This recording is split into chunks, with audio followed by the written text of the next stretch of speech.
પાઠ 3 પ્રાચીન નગરો અને ગ્રંથો. એમાં આવું ક્યાં આવતું આ રમકડું?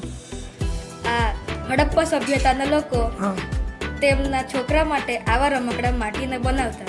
એટલે અને આ બી માટીમાંથી બનાવ્યું બરાબર ને આપણે આવું અત્યારે મેળામાં મળે બરાબર. હા. આ કેવી રીતના મને વગાડી બતાવજો. આમાં આપણે પાણી ભરીએ તો અલગ અવાજ આવે ને એમ જ વગાડીએ તો અલગ અવાજ આવે. વગાડની પેલા જોઈએ આપણે. સંભળાય? પાછું વગાડજો. હવે મેં આમાં પાણી ભર્યું છે. ચકલી જેવો અવાજ આવે હે ને? એટલે પહેલાં જો અવાજ કેવો આવતો હતો? સીટી જેવો, કેમ કે અંદર ખાલી હતું. હવે અંદર શું નાખ્યું આણે? પાણી ભર્યું એટલે અવાજ આખો ચકલી જેવો. પાછું વગાડતો જો. એટલે હડપ્પા સભ્યતાના લોકો આવા માટીમાંથી પોતાના બાળકો માટે આવા રમકડા, જે આજે બી આપણે એવા રમકડા વાપરીએ